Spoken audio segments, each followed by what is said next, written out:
Leviatán, Behemoth, monstruos, criaturas, entidades que aparecen en los escritos de la Biblia, en los escritos del Pentateuco.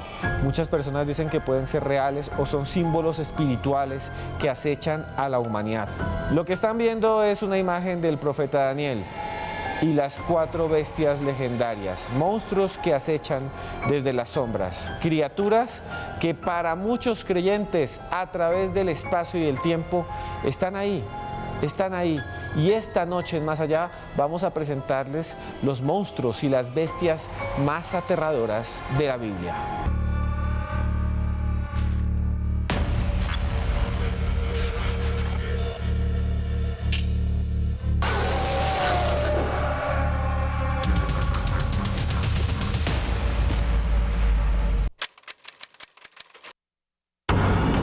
Julián Zapata.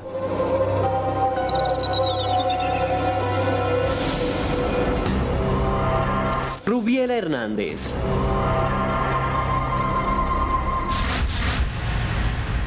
Aquí estamos en Más Allá nuevamente para hablar de algo que a ustedes seguramente les atrae. Los monstruos, las bestias. En la actualidad existen algunos monstruos por allí.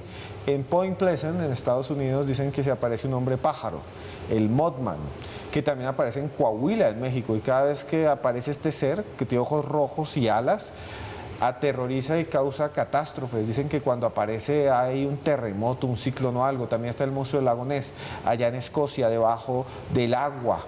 Para muchos es un mito, una leyenda, para otros una extraña realidad. Y es que en los textos antiguos, los que están allí, incunables algunos, desde hace miles de años, escritos en antiguos papiros con tintas vegetales, se habla de otras criaturas. Por ejemplo, Leviatán.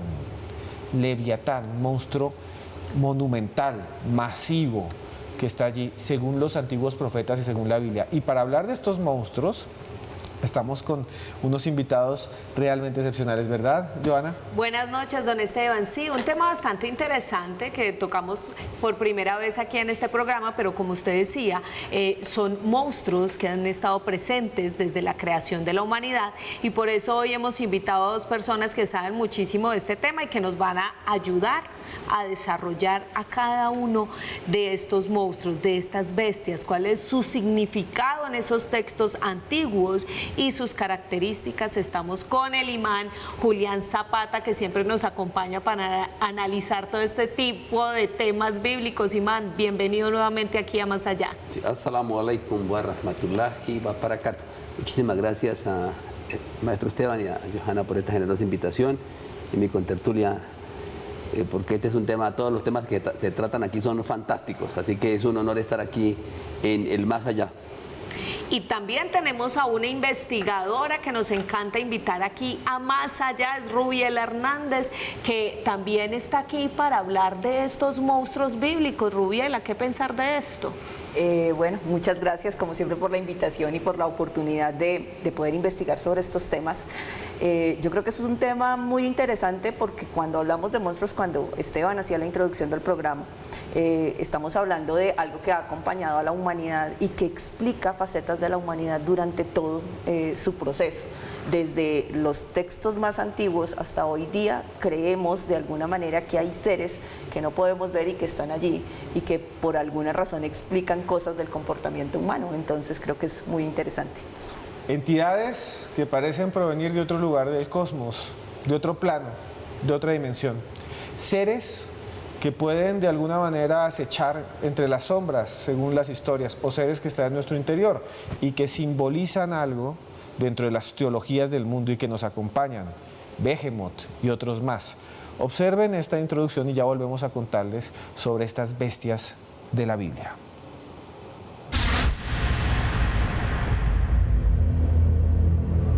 Criaturas aterradoras, entidades macabras y retorcidas, bestias que aparecen en las escrituras sagradas del pueblo judío, el Islam y cristiandad. Monstruos descritos por antiguos profetas y exegetas y que parecen llevarnos al borde de la realidad. Seres como los Nefilim, un pueblo de gigantes que se mencionan en el Génesis y en el libro de los Números, Se trata de seres híbridos, hijos de ángeles con mujeres de la tierra, criaturas que habrían desencadenado la destrucción de una primera civilización durante el diluvio y que han inspirado películas como Noé de 2014, dirigida por Darren Aronofsky y protagonizada por Russell Crowe.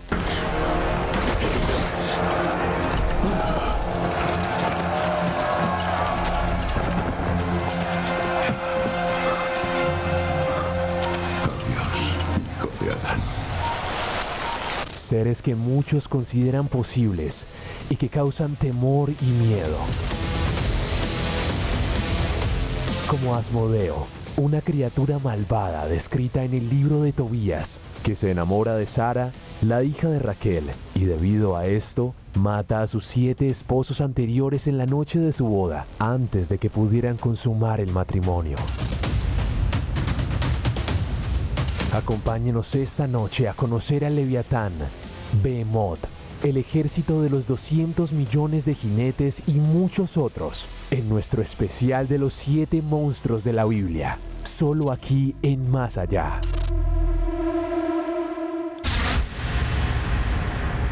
Recuerden que todos sus comentarios y opiniones las pueden enviar a través de Twitter con el numeral de hoy, que es Monstruos Más Allá. Imán, para entrar en materia, empecemos a hablar de esos Nefilim. ¿De dónde nacen? ¿Cuáles son sus características? ¿Cómo están registrados en los textos antiguos? A ver, desde la más remota noche de los tiempos ha habido un combate histórico entre ángeles, entre unos seres llamados jinn o gnomos, duendes hechos de fuego, y el ser humano. Un combate que se pierde en la noche de los tiempos. Y en cierto momento de la historia, pues esos vigilantes, Gregory, son enviados a la tierra a ayudar a la humanidad. Y bueno, y además vienen legiones de ellos. En el libro de Enoch se dice que llegaron 200 miriadas, o sea, 200, no 200 ángeles, sino 200 miriadas, dicen 200 legiones. Eso puede llegar a 2 millones de personas, 2 millones de ángeles de estas características. Y muchos de ellos pues decidieron entrar en contacto con la belleza de las mujeres de la tierra. Recuerdan que son hijas de Adán y Eva, bellas, y Adán era un ser bello y era una mujer súper bella, porque venían de las estrellas, ¿sí? Entonces lo que hicieron los Gregory, estos vigilantes, fue enamorarse de muchas mujeres de la tierra bellas, hijas de Adán y Eva, y de Set, también de la descendencia de Set, un gran profeta de la historia de la humanidad. Y bueno, y de esa unión es que, de ese amor que hay entre estos seres especiales, estos especies de seres superdotados que vienen de las estrellas, llamados vigilantes, es que nacen estos Nefilim con las bellas mujeres de la tierra. Y llega el momento en que, a ver, esto es bueno aclararlo, el mundo no está en blanco y negro. Nacen gigantes y Nefilim buenos y malos, de todo, porque el mundo no está en blanco y negro, ¿sí? Lo mismo que los monstruos que vamos a ver. Entonces, estos seres especiales, estos gigantes, de estos Nefilim, hay, evidentemente la mayoría parece que son malos y se salen de control y hacen bestialidades, pues porque en un principio la tierra los podía sostener, los podía alimentar, pero llega un momento que ni la agricultura, ni los animales, ni nada los contuvo y se salieron de control. Pero también hay gigantes extraordinarios en la historia, como por ejemplo Gilgamesh. Gilgamesh, este personaje del mundo babilónico de Uruk, es un personaje que también de ahí se narra una historia de Noé antigua, que es una especie de Noé, igual al tema de Noé bíblico, y se dice que este hombre tenía más de 5 metros, era uno de ellos, pero era un hombre sabio, era un rey sabio, un personaje distinto. Es decir, esto nos demuestra que aquí, como ocurre con el mundo griego y con muchos personajes importantes del mundo griego, hay una cantidad de Nefilim, de gigantes, de estos famosos Nefilim, que son buenos y otros que son malos. Entonces, no siempre es bueno decir que todos los que llegaron aquí o los que se salieron de control, evidentemente fueron malos. Y en todas las culturas aparecen en todas las civilizaciones. Se mencionan de ellos en las culturas americanas, en el mundo de Oriente, en el Medio Oriente. De hecho, algunos hablan que los cananeos los trataban despectivamente porque sí venían como de un pueblo de gente que tenía alta estatura. Los hijos de Noé, por ejemplo. El profeta, por ejemplo, de donde descienden los musulmanes, que es Ismael, ¿sí? Y su madre Agar, cuando se perdió en el desierto, con Ismael lo casa con una tribu descendiente de Noé, de los Yarhum, y se dicen que eran gigantes, ¿sí? Y grandes arqueros y jinetes. Entonces, sobre el tema, hay temas que son simbólicos con los Nefilim, pero hay temas que son reales, o sea, han existido. Y de hecho, La antropología cada vez está más asombrada cuando se encuentra con hombres o de tallas muy diminutas, ¿sí? Como los pigmeos que hay, o también de tallas muy gigantes, que a medida que se descongele el mundo y hayan inundaciones y se descongelen los polos, por ejemplo, cuando poco a poco descubramos el mundo ártico, antártico, vamos a descubrir más sobre el tema. Sí. Y precisamente yo quería hablar de eso con Rubiela, y es ese mundo simbólico. Estos seres que vamos a empezar a desarrollar a medida que se va haciendo este programa, ¿son realmente simbólicos? ¿Podríamos hacer una interpretación de ellos dentro de estas escrituras o estos textos antiguos, o realmente existieron, Rubiela? Bueno, digamos que en este momento una evidencia como tal de los gigantes aún no se ha recolectado de manera científica, pero hay algunas cosas a las que me gustaría llamar la atención allí frente al simbolismo de esta historia. Esta legión de ángeles o descendientes de Set, porque digamos que entre religiones hay un poco de tire y afloje sobre quiénes fueron los que vinieron a conquistar a las mujeres bellas en la tierra, eran muy sabios. Y entonces describen que ellos le enseñan brujería y que le enseñan hechicería a las mujeres de la tierra, y que eso también desata una maldición, y por eso estos hijos que nacen vienen llenos de maldad, y eso de una u otra manera justifica lo que pasa después con el diluvio. Entonces allí vemos como inmersa esa parte oscura de los seres humanos, como siempre que cuando hablamos de este tipo de cosas, ese mito del Dr. Jekyll y Mr. Hyde, eso que sucede allí, lo bueno y lo malo convive con ellos, y como dice nuestro invitado, en efecto, no es que todos fueran malos, pero la gran mayoría de ellos vienen a traer huestes de maldad a la tierra, vienen a desatar el mal, vienen a socavar con la obra de Dios, y eso es lo que justifica de una u otra manera que el diluvio y que finalice de una u otra forma lo que sucede en la tierra hasta ese momento. Digamos, una pregunta rápida antes, porque vamos a presentarles a Leviatán sobre esos Nefilim que quería preguntarle al imán. ¿Son una especie de híbridos? ¿Son como una mezcla entre humanos y otros seres? ¿Es como híbridos de dos, una mezcla entre dos? Bueno, primero que todo, está claro que la humanidad ha tenido, la Tierra ha tenido muchas humanidades. Entonces, según la tradición, por ejemplo, islámica, antes de Adán hubo 6 humanidades. Bueno, eso significa que la Tierra se ha transformado no solamente con el tema de la Atlántida o Lemuria, otros continentes mucho más antiguos que estamos por descubrir, sino que han llegado seres de las estrellas que han mutado y han transformado a la humanidad, porque desde la teoría de la panspermia está claro que la vida viene del cielo, ¿sí? Hasta el agua, todos sabemos ya este asunto.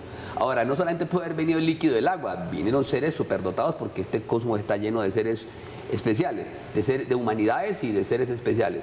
Lo que está claro es que todo indica que muchos de estos grandes maestros que vinieron, o estas legiones que vinieron, muchos eran sabios, como Samyasa, como Azazel, Samyasa era el jefe, según el libro de Enoch, de estos Nefilim, y estaba personajes como Azazel, que está vinculada con la serpiente del paraíso, como con Lucifer. O sea, eran seres superdotados muy inteligentes que han vivido en otras civilizaciones, en otras humanidades, y cuando iban a la Tierra vinieron aquí fue a aportar conocimiento.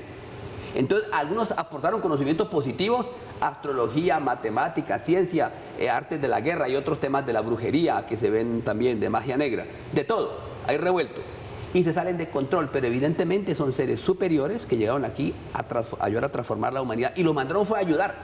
Lo que pasa es que entraron en otro escenario, Dios le puso unos límites, unas reglas. O sea, así como existen unas reglas en la Biblia y el Corán y de conductas para los hombres, o los libros sagrados, unas reglas de conducta para la humanidad, existen unas reglas de conducta para ciertos seres de otros mundos o seres angelicales. Y estos señores trajeron esas normas y se unieron cuando les prohibieron eso. Ese es el asunto. Pero de eso surgieron cosas positivas y negativas. ¿Sí? Considero más positivas que negativas. Y ahora sí, conozcan ustedes, después de los Nefilim, al Leviatán. Si existe una criatura descomunal y aterradora en la Biblia, es el Leviatán. En el libro de Job, el Leviatán es descrito como una criatura temible y majestuosa, con escamas fuertes y relucientes que parecen estar unidas entre sí. Su aliento es tan ardiente que provoca llamas y su mirada infunde temor. Un ser de tamaño descomunal, capaz de destruir todo lo que encuentra a su paso. En el libro de los Salmos, el Leviatán es mencionado como una criatura que Dios ha creado y domina. A lo largo de la historia, el Leviatán ha sido representado de diversas formas en diferentes culturas y tradiciones. En algunas oportunidades, se presenta como una bestia de múltiples cabezas, en otras como un gigantesco dragón, o incluso como una serpiente colosal. ¿Existen bestias fabulosas en el fondo del mar que se ocultan bajo las aguas? ¿Qué es el Leviatán y qué significa? Lo analizamos aquí, en Más Allá.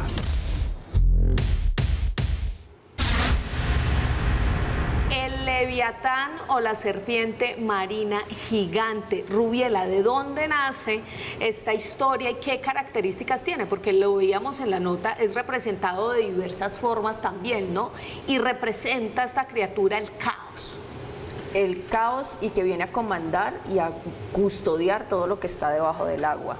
El Leviatán es parte de las criaturas que, según desde algunas revisiones mitológicas, también fue permitida por Dios y está debajo de los mares cuidando todo lo que sucede en el mar. O sea, hay criaturas para el mar, criaturas para la tierra, criaturas para el aire, criaturas de interacción con los hombres, como vimos anteriormente.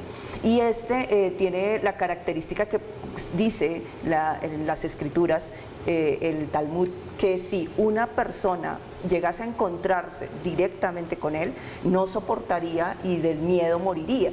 Entonces, algunos tienen algún tipo de avistamiento, hay algunas personas que incluso hablan de apariciones extrañas, pero realmente no hay una captura oficial de este monstruo. No obstante, es muy interesante. Por ejemplo, hay un fenómeno que se capturó en los glaciares, que se supone, algunos científicos dicen que es el sonido de los icebergs que se tocan, pero también tiene algo como de un dejo animal. Es bien sabido que pues no hemos acabado de explorar todo lo que hay debajo del océano, no sé hasta qué punto pueda llegar a ser cierto, pero todavía suena como la serpiente, como el dragón, y simboliza lo que está allí debajo de las aguas. Y yo le quiero preguntar a Limán algo interesante, y es que dentro de las escrituras, dentro de la Biblia, se habla de que quien pueda capturar y asesinar al Leviatán, que era un monstruo bastante fuerte que generaba todo este caos, todo este desorden, quien logre capturarlo y asesinarlo puede ascender al cielo, al reino de los cielos, perdonándole cualquier tipo de pecado que tenga. ¿Tanto es el poder de esta criatura? A ver, el Leviatán, que es una de las figuras más recreadas en la literatura y hasta en la ciencia política. Ahí está un famoso libro de Thomas Hobbes del siglo XVII que se llama El Leviatán, para referirse al Estado, el poder del Estado. Es un tema de la ciencia política. Y tomó esta figura mitológica porque además, ¿quién no ha visto los famosos grabados de Gustave Doré, uno de los más grandes grabadores de la Divina Comedia de Dante o del Quijote de la Mancha? Espectacular. El Bosco, todo el mundo ha recreado esta figura, y el cine. Ahora, o la literatura, Moby Dick, etcétera. Hay algo de todo eso. A ver, pero ¿qué es realmente, para empezar, el Leviatán? Es el mismo océano, primero que todo simbólicamente. Primero porque hasta el día de hoy solo hemos descubierto solo el 5 al 10% de lo que son los océanos. Y es la fuerza más poderosa y devastadora que tiene el mundo. Prueba de ello es que durante miles de millones de años esto fue solo un mar. Y de ahí que en la Biblia se diga que Dios jugaba con el Leviatán. Era tal y además que fue creado en el 5.º día. Porque es demasiado el poder que tiene. Además lo describen con una figura de muchas formas pues terrible, pues porque el poder que tiene el mar de destrucción, de inundar continentes, etcétera, sumergir diluvios, sí, cataclismos, pero lo describen botando fuego hasta por la nariz. Pues claro, porque es que el mar tiene volcanes. Es todo eso junto. O sea, es cierto que es el símbolo del poder del mar, que son 3/4 partes de la Tierra, y se ha descubierto a su vez una cosa increíble científicamente hace poco. Es que hay agua oculta debajo de la Tierra, es decir, hay más agua de la que nos imaginamos. Entonces, ahora, eso desde el punto de vista de lo simbólico. Desde el punto de vista de lo real, evidentemente existen animales desconocidos, ¿sí?, que van a transformar la humanidad. Y eso, desde el mundo escandinavo, el kraken o todo lo que hemos visto con figuras como estas, que al final de los tiempos van a salir de la luz y que sirven hasta para que la humanidad consuma de ella y se vista de ella, dice, pero es para vestirnos del poder de todo eso. Entonces, ¿quiénes pues? De hecho, hay una cosa muy curiosa, fue que el mismo ángel Gabriel, del que hemos hablado antes aquí, quiso enfrentarlo. y terminó embolatado con el animal. Dios tuvo que ayudarle, porque es el mismo poder de él, es la misma fuerza de la naturaleza. Entonces, eso es, cuando uno mira eso, mira a los titanes del mundo griego. Entonces uno mira que esto forma parte del caos. Entonces no era posible tener esto, no era posible la naturaleza, no era posible el hombre o las humanidades con este tipo de caos. Ustedes recordarán que Júpiter, antes de Zeus, era hijo de Cronos, el tiempo. Pero resulta que Cronos es hijo del caos. Y el caos es todo esto, este poder que tiene de orden. Y de ahí que se necesita Dios. Es una cosa importante, obvio, es una criatura de Dios y solo Dios la gobierna con unos ángeles superiores como Miguel, Gabriel, Rafael, Uriel, los ángeles, los maestros superiores. Pero existen y se van a aparecer en cierta época de la humanidad para mostrar todo el poder del mar, tanto simbólico como real. Bueno, nos vamos a comerciales y antes de eso les recomiendo este libro de Jim Cook, que es un fanático de Más Allá, el mismo nos lo envió, gracias. Canosa y el Gran Vecindario. Canosa y el Gran Vecindario es un cómic, gracias Jim, aquí se los muestro, lo consiguen en cualquier librería del país, gracias Jim por todo, por ver Más Allá, por escuchar los audios de Cruz Escribiente, por todo, gracias. Y nos vemos después de comerciales porque vienen otras criaturas de la Biblia.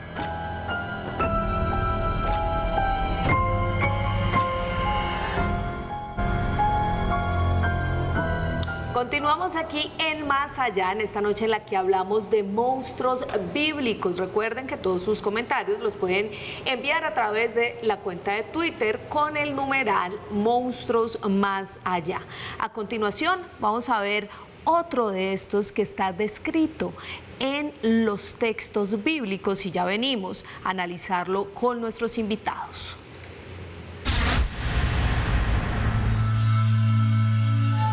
Monstruoso, malévolo, depredador. Behemoth es una de las entidades más perversas registradas en la Biblia. Behemoth es mencionado en el libro de Job, en donde se presenta como un ser poderoso que posee características impresionantes. Su cuerpo está cubierto por una coraza que se extiende desde su cabeza hasta su larga y poderosa cola. Sus colosales cuernos adornan su cabeza, mientras su boca alberga una infinidad de dientes afilados y amenazadores. Algunos teólogos aseguran que esta criatura no es física, sino un ser espiritual, un demonio aterrador que representa el poder del mal en la tierra. Desde el siglo XVII ha habido muchos intentos de identificar al Behemoth. Algunos expertos lo han considerado una criatura real, un hipopótamo o un rinoceronte o una bestia desconocida. ¿Fue Behemoth una criatura real? ¿Qué oculta esta oscura entidad? Lo analizamos aquí en Más Allá.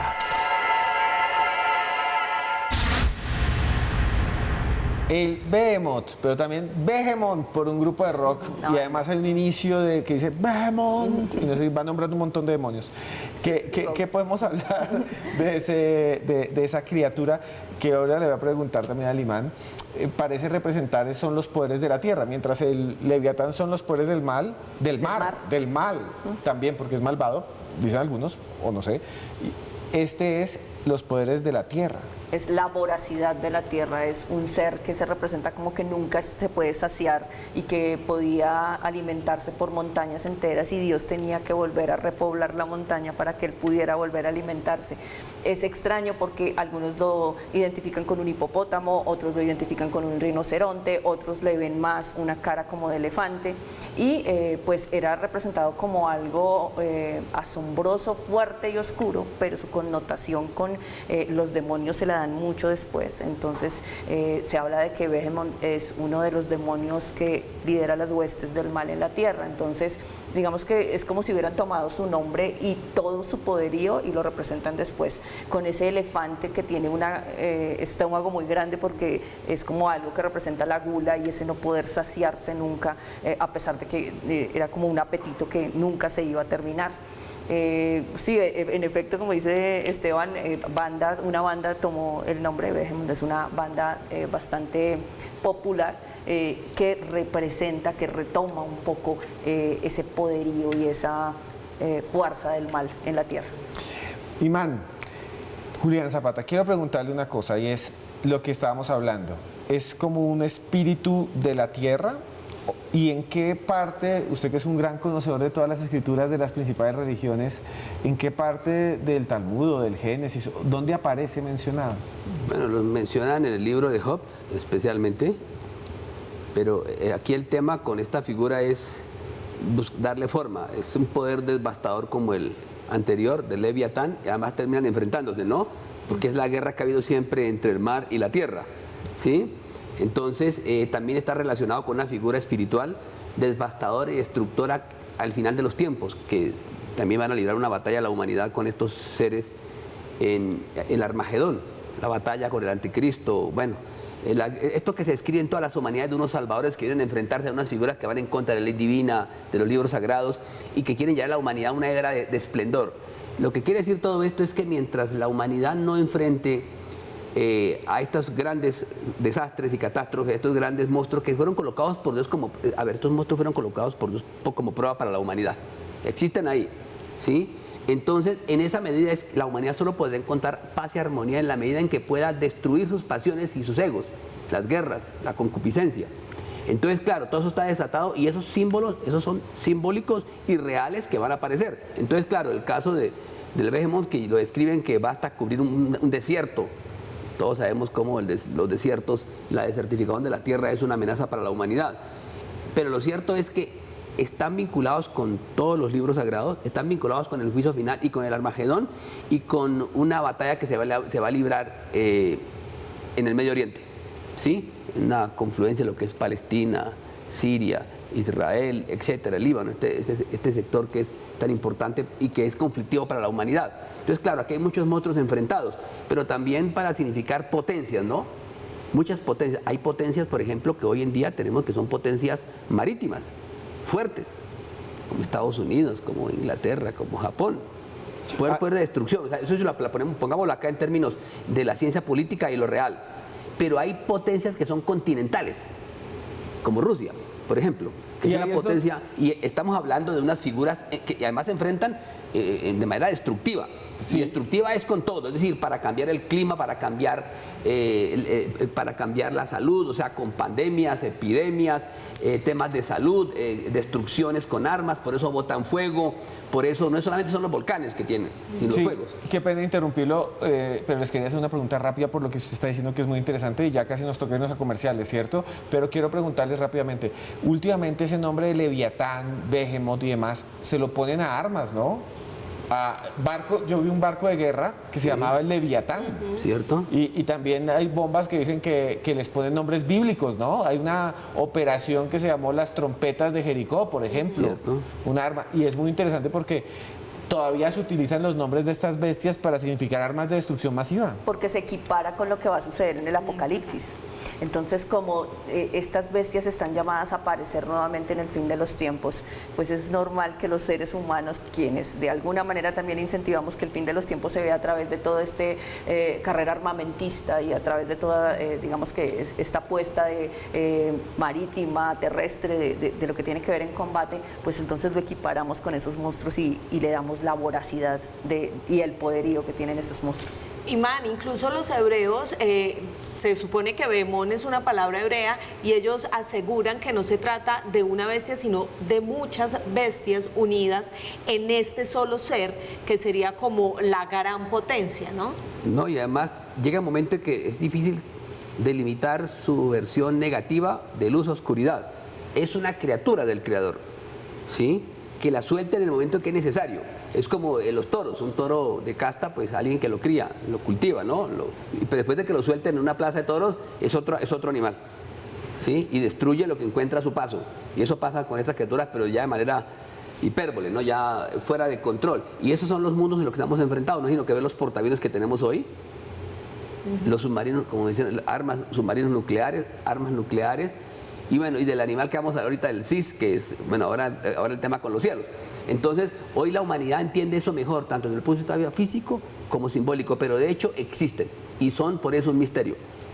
Pues bueno, existen y vamos a seguir analizándolos esta noche aquí en Más Allá. Por ahora nos vamos a comerciales con este libro, Las 7 Hermanas, un libro de Penguin Random House. Se lo va a regalar a Rubia, la Esteban regala libros, yo también. Nos vemos en un momento y sigan enviando sus comentarios a través del numeral de hoy, Monstruos Más Allá.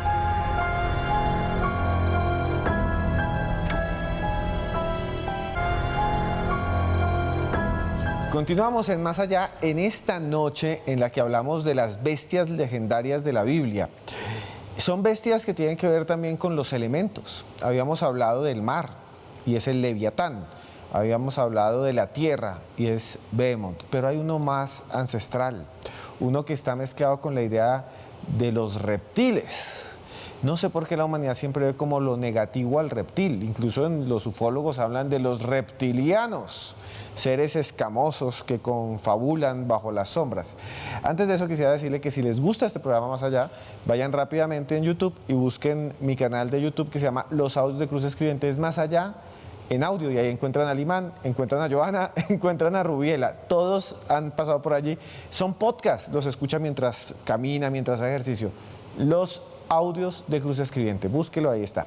Pero aparte de eso, vamos a ver a una de las criaturas más malévolas según muchas tradiciones, la famosa serpiente del Edén. Observen.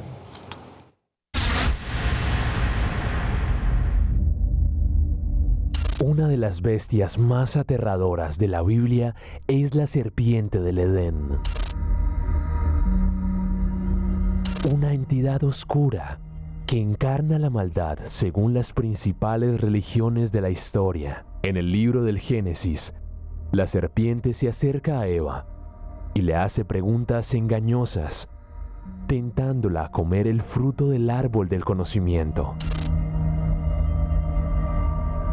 En el fondo, la serpiente representa a la maldad inteligente, el bajismo, el demonio. Utiliza su habilidad para sembrar dudas y manipular a Eva para que desobedezca a Dios.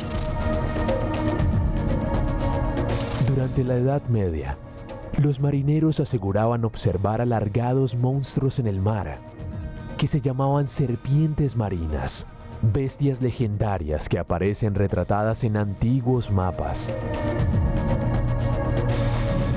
¿Qué extraños significados se esconden tras el monstruo del paraíso? ¿Es la serpiente solo un símbolo o existe una inteligencia maldita acechando entre las sombras? Lo analizamos aquí, en Más Allá. Imán, llegamos a uno de los monstruos quizás más conocidos por todos y es la serpiente del Edén, ¿no? Ese animal tentador que se le relaciona además con el demonio, el que estuvo presente al inicio de la creación. ¿Por qué alrededor de esta figura, de este animal, hay tantas historias? Y además es que traspasa todas las líneas de la humanidad, todas las culturas, y se crea alrededor de esta serpiente un temor incontrolable. Increíble, pero curiosamente la mayoría de las civilizaciones tienen una opinión buena de la serpiente. No hay sino que ver aquí las culturas americanas o en la Amazonía, y es el símbolo de la Vía Láctea, ¿sí? Y bueno, y en el mundo griego, ¿sí? Era el símbolo de Asclepio, el dios de la medicina, de la inmortalidad, y termina en forma de alas. ¿Sí? Y realmente la verdad es que la Biblia la maneja de manera despectiva para referirse a la astucia. Evidentemente es un ser muy dotado de gran inteligencia, sin lugar a dudas. El mundo griego le tiene muchísimo respeto. El mundo de la India lo tiene en sus templos, el budismo, el hinduismo, etc. ¿Sí? Es más, en la astrología china hay un año que se llama el año del dragón, perdón, el año de la serpiente, para hablar de personas muy inteligentes. ¿Sí? El tema con la serpiente también está relacionado con otra figura de Lilith, la primera esposa, la primera mujer que tuvo Adán, ¿sí?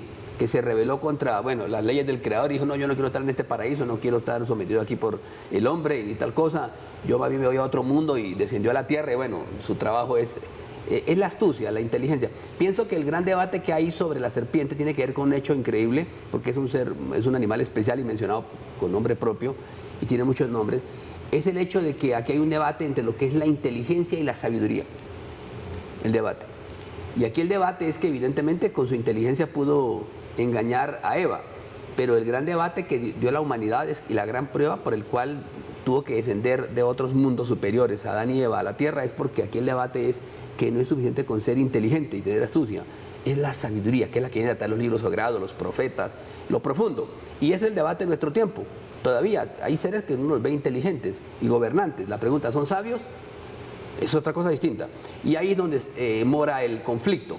Pero la serpiente no es mala en sí misma, de hecho la humanidad la necesita para la salud.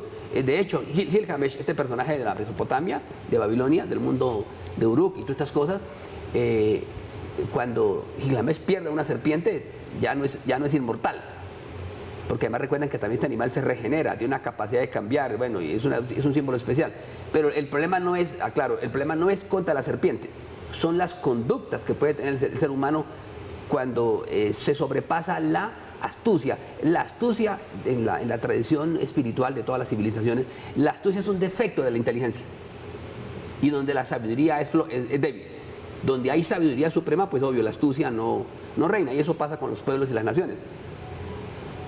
Rubiela, ¿qué decir de la serpiente del Edén? Porque ha estado presente no solamente a lo largo de la historia, sino que se queda también en la actualidad, ¿no? Como ese animal tentador, ¿no? Y que además se le relaciona con la mujer. La serpiente ha sido el animal con más mala publicidad que ha tenido en toda la historia. La serpiente en el Génesis es descrita como lo que decía nuestro invitado de la astucia, lo malo, pero lo cierto es que los cananeos antes la tenían en una muy buena estima y de hecho diferentes culturas por la representación que tenía. El hecho de que cambiara de piel la asociaba con la inmortalidad. El hecho de que reptara por la tierra y que se moviera por todas partes la relacionaba con la fecundidad. Y el hecho de que no tuviera párpados la relacionaba con la sabiduría.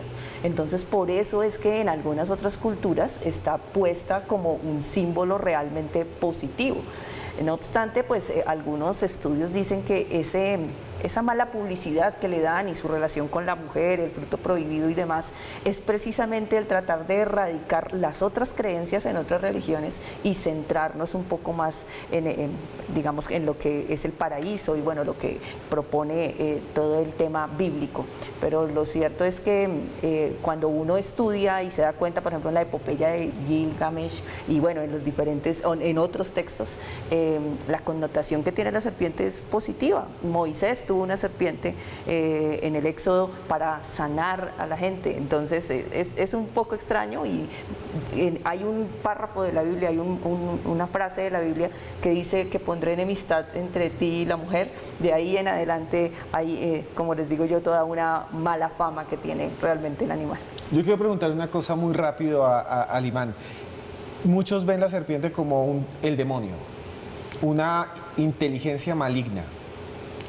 ¿Usted piensa, de acuerdo a lo que ha leído como teólogo, que es la representación, que la serpiente es el demonio? ¿La serpiente del Edén? No. Ahí no están diciendo, están hablando de unas características, porque recuerde que la etología es una ciencia que hoy la entendemos mejor. La etología es el comportamiento animal y todos tenemos esos elementos. Todos tenemos un ser que es la serpiente interior, un tigre, un águila. De ahí que en el caduceo que tiene Mercurio, Asclepio, Hermes, son dos serpientes entre las alas, arriba hay dos alas. Y claro, eso nos comunica con el mundo físico, la serpiente. Y las alas, por eso ustedes van a ver que en nuestras culturas americanas los muiscas relacionaban la serpiente y unían una serpiente con un búho. Porque la serpiente es el mundo material, la tierra, Gea. Y el búho que vuela es el mundo espiritual. Debe existir equilibrio entre el mundo material y el espiritual. El problema es cuando se desborda el mundo material. Y ahí es cuando viene la parte negativa de ese ser que repta, que es la serpiente. ¿Sí? Lo negativo es cuando nos aferramos solamente a lo material y olvidamos lo espiritual. Y ese creo que es uno de los grandes debates que tuvo Adán y Eva en el paraíso, donde la serpiente trata de darle prelación, o en este caso a lo material, para desviar lo espiritual y lo trascendental. Y ahí llevaban millones de años estos personajes hasta que tuvieron que aprender. Pero no es un símbolo negativo espiritual. Negativo si el hombre se comporta como una serpiente, porque la serpiente tiene que ser tan peligrosa que se muerde a sí misma. Cuando se vuelve agresiva, pierde su razón espiritual. Entonces, en muchas culturas tiene símbolos distintos. Los druidas tenían una visión de la fuerza de la naturaleza, por ejemplo, en el mundo celta, y lo mismo que en el mundo egipcio, como hemos hablado, y en muchas culturas, en el mundo maya. Entonces, no, realmente la serpiente es realmente una representación del mundo material. Bueno, señores, nos vamos a comerciales. Les recomiendo este libro, Los monstruos en Colombia existen. Ya que hablamos de monstruos, los monstruos en Colombia existen, lo consiguen en cualquier librería del país. Este libro es oficial de Más Allá. Y este otro, Cómo hacer grandes cosas. Cómo hacer grandes cosas, nos lo envía Penguin Random House. Gracias, John. Se le quiere mucho, John. Gracias. Saludos a Ocaña, su tierra. Ya volvemos, después de los comerciales, con el monstruo de los vientos, del aire, el último, aquí en Más Allá.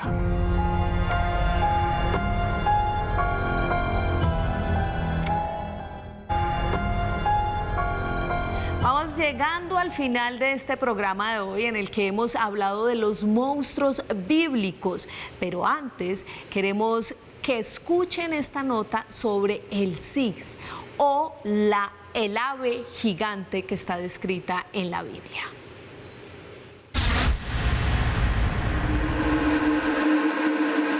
Un monstruo del aire, un depredador letal. Cis, una entidad alada devastadora. El cis se menciona en salmos, textos apócrifos y en la tradición judía, en la que es descrito como un ave de tamaño colosal y poderes sobrenaturales. Según sabios, teólogos y rabinos, tiene el aspecto de ser un alado, capaz de oscurecer el sol con el alcance de sus extensas alas. Su cuerpo imponente está cubierto de plumas resplandecientes que brillan en una amplia variedad de colores vivos. Su canto retumbante y aterrador puede ser escuchado a largas distancias. Su presencia genera horror entre quienes la avistan y simboliza una conexión con los cielos y lo divino. Algunos estudiosos aseguran que el cis resulta similar al ave fénix de los griegos, que resurge de las cenizas cada vez que es destruida. ¿Qué significados ocultos esconde el cis? Lo analizamos aquí en Más Allá. Yo no sé ustedes, pero estos monstruos me recuerdan muchísimo, lo voy a decir, puede que piensen ustedes que sea una blasfemia, a los kaiju de las películas japonesas. A los de todas estas películas de monstruos siempre sale en Godzilla un ave gigante, uno que parece un elefante, bueno, no, Gamera, tiene un montón de nombres. Y también en muchas culturas se habla de estas bestias monstruosas, masivas y gigantescas. El cis es de los menos conocidos, pero está en la Biblia. Y el cis es un monstruo masivo que es del aire. Ya hablábamos del leviatán del agua, del behemoth de la tierra, y este, que es el del cielo, el de los cielos. ¿Qué hablar del cis que es tan masivo, tan grande, que dicen que nadie podría ver el sol si batiera sus alas, ¿no? Es extraño porque parece que de alguna manera hiciera explicación de los fenómenos de la naturaleza. Se dice que si el cis abre las alas se ve como en un eclipse. Entonces uno se queda pensando, ¿son formas que usaron las personas para darle explicación a estos fenómenos de la naturaleza? El cis no es que tenga mucho espacio en la Biblia, pero efectivamente aparece. Se equipara un poco al ave fénix. Se supone que está allí para cuidar todo lo que está en los cielos, para cuidar los pájaros, para cuidar, digamos que todo lo que está en el aire. Entonces era como Esteban lo decía, un poco las fuerzas de la naturaleza, ¿no? Agua, aire, la tierra, y las explicaciones que daban los seres humanos acerca de seres que en este momento lo que se espera en el apocalipsis es que aparecen y en esa última batalla van a estar presentes. Y luego hay una anotación ahí un poco extraña, dice que cuando todo termine, el cis, la carne de él servirá para alimentar a las personas que están allí, porque es una manera como de premiar todas aquellas comidas que son prohibidas y que no pueden consumir pues desde la tradición hebrea. Imán, el cis aparece en el Génesis bíblico. Correcto. Pero extrañamente no hay casi grupos de metal, de rock, de artistas, no hay casi pintores que pinten al Cis, no hay, como el Leviatán lo pinta todo el mundo. Sí, porque es un tema más esotérico. Eso místico. le iba a preguntar. Sí, claro, porque los anteriores son temas más teológicos. Behemoth o el caso del Leviatán, las poderosas fuerzas del inframundo, el caso del Leviatán o el mundo terrestre, lucha del hombre en la tierra aquí, con las fuerzas de la naturaleza, y el otro es con el mundo espiritual. De hecho, la figura del Cis está vinculada, la mencionan los judíos porque estuvieron en Babilonia y luego en Persia. Recuerda que el profeta Daniel está en el mundo persa, ¿sí? Y allí conocen los judíos del mundo de los ángeles y también de una figura que el mundo antiguo persa llama el Simurg. El Simurg es un ave que permite el conocimiento espiritual superior, el conocimiento de los cielos, de los universos, diversos universos. Ahora bien, ¿qué es lo que traduce también el Cis? Los misterios del cielo, lo que viene en el cielo. Por eso la humanidad, como decía bien Rubiela, ¿sí? Hay un tema importante, nos vamos a alimentar del cielo. Y los creyentes van a ser premiados por haber cumplido las leyes divinas, porque hay unas leyes que están en la Torá y en el Evangelio y el Corán, que son las leyes kosher, de qué debemos consumir y qué no consumir. Por ejemplo, para la ley islámica, halal, la comida halal, como la kosher judía, no puedo comer buitres, puedo comer águilas, ¿sí? Como tampoco puedo comer serpientes. Eso es muy claro. Entonces, por cumplir esas leyes vamos a conseguir un gran alimento venido de los cielos. Obvio, y no solamente vamos a vestirnos con temas del cielo y del mar, porque recuerden que vamos a conquistar los cometas, los meteoros, los mundos, y nos vamos a vestir de ellos. También son símbolos. Pero sobre todo es un tema metafísico y espiritual. En el profeta Mahoma, cuando ascendió a los cielos, en el primer cielo vio una ave gigantesca en forma de gallo.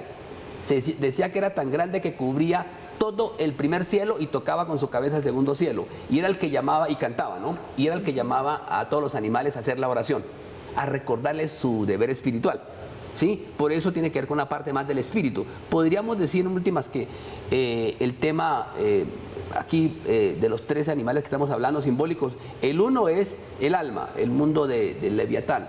El de la materia es el cuerpo, es Behemoth. Y el espíritu es el Cis.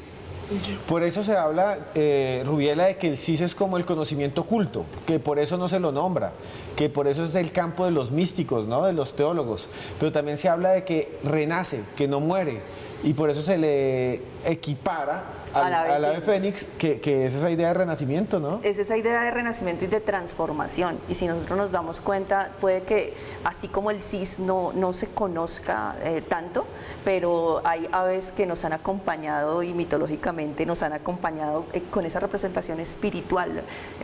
Es esa manera de explicar aquello que no podemos ver, que está en los cielos y que está más allá de nuestro alcance. En Oriente, Garuda, por ejemplo, en el mundo del budismo está Garuda, que es una manifestación también de Vishnu, es el ave de Vishnu, el maestro grande que hace las transformaciones y revoluciones en la humanidad. Bueno, está en todas las civilizaciones y eso no es extraño porque tiene que ver con el cuerpo y eso también tiene que ver con cuerpo, alma y espíritu, las tres dimensiones que tenemos.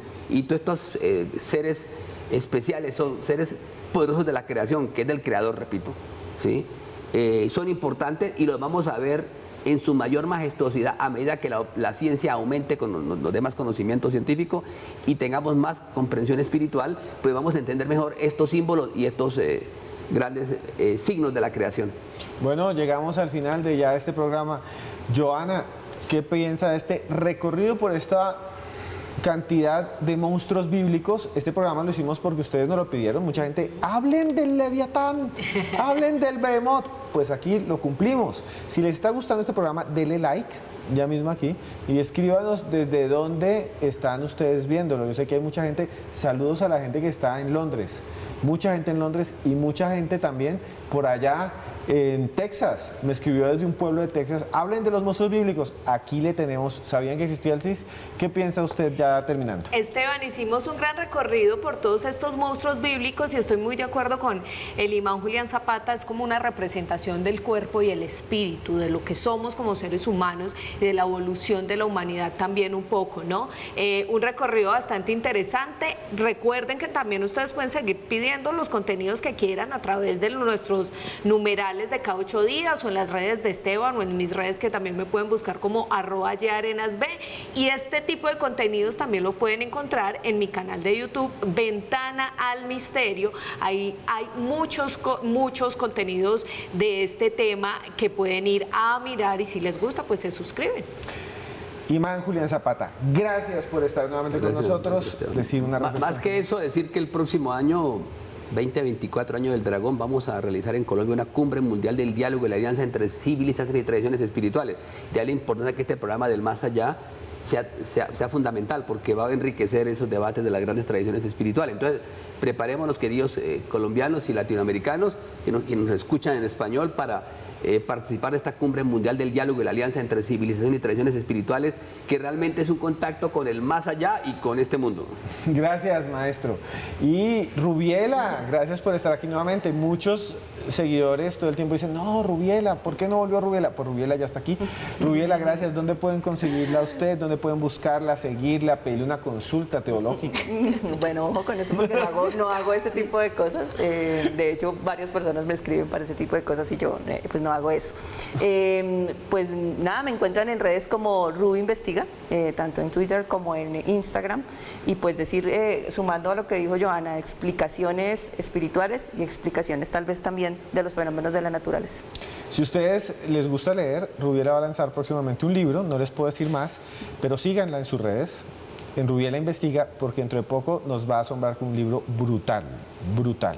Al final quiero decirles unas simples palabras. La primera, los seres humanos somos de alguna manera gigantescos en el sentido espiritual y mental. Podemos imaginar y podemos hacer el bien.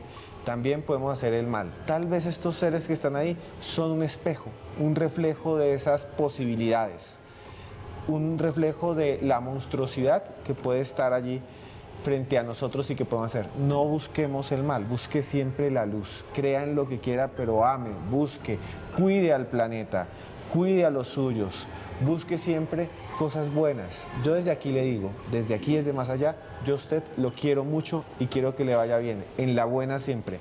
Y recuerden que por más lejos que andemos, siempre habrá un más allá.